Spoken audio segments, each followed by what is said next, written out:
Sir ఇప్పుడు still చూసుకుంటే final question, ఈ గుంటూరు పార్లమెంట్ చూసుకుంటే పెమ్మసాని చంద్రశేఖర్ రాక ఒక ఎత్తుగా చాలా అదంటే సవాల్గా ఉంది. పక్కన కిలారి రోసయ్య గారు నేను లోకల్ అని అంటున్నారు, నేను లోకల్ ఇక్కడ, ఆయన అటు ఫారెన్ నుంచి వచ్చారు, ఇక్కడ కావాల్సిన లోకల్ సమస్యలు తెలుసుకునేది ఎవరైనా లోకల్ రాజకీయవేత్త ఉండాలంటున్నారు.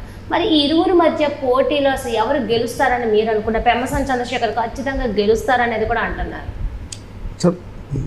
వ్యక్తులు పేర్లు అనవసరం, కానీ ఓకే నేనైతే వైఎస్ఆర్ పార్టీ మా బాస్, మా నాయకుడు జగన్మోహన్ రెడ్డి గారు ఈ రాష్ట్రంలో బెస్ట్ సీఎంగా, పేదవాడి సీఎంగా, మధ్యతరగతి వాడి సీఎంగా నా దృష్టిలో ఆయన ఎవడి బొమ్మ పెట్టినా ప్రజలు అంగీకరిస్తారు.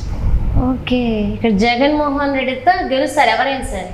ఆయన ఎవడు బొమ్మ పెట్టినా, ఎవరిని పెట్టినా, ఎవరిని ఇదిగో ఈడు అసెంబ్లీ అభ్యర్థి, ఇదిగో ఈడు పార్లమెంట్ అభ్యర్థి, మీరు ఓటేయండి అని ఆయన మాట ఈ రాష్ట్ర ప్రజలు ఆమోదించి ఓటేస్తారు.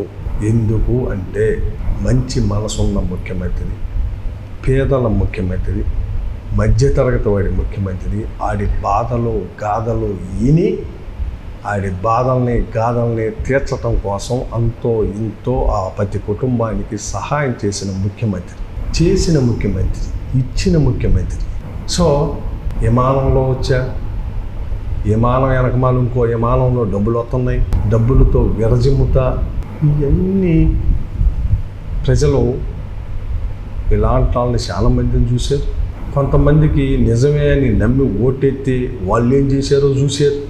సో ప్రజలకు కావాల్సింది ఇది కాదు. ప్రజలు చూసుకుంటుంది ఏంటంటే ఏ ప్రభుత్వం వల్ల మనకు బాగా జరిగింది నిజమా కాదా చూసుకుంటున్నారు అంతే. ఫినిష్.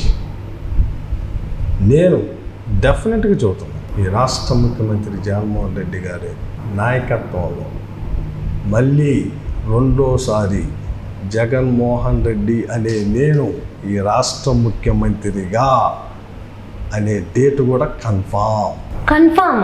కన్ఫామ్ రాసుకో.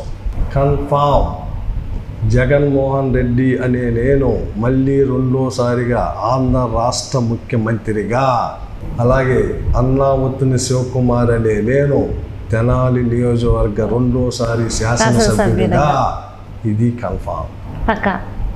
అలాగే కిలారి రోసయ్య గారు గుంటూరు పార్లమెంటు ఎంపీగా ప్రమాణ స్వీకారం చేయబోతున్నాడు. సార్ ఆఫ్టర్ ఎలక్షన్ రిజల్ట్స్ వచ్చినాక నేను మీతో ఇంటర్వ్యూ కూర్చుంటా. డెఫినెట్లీ.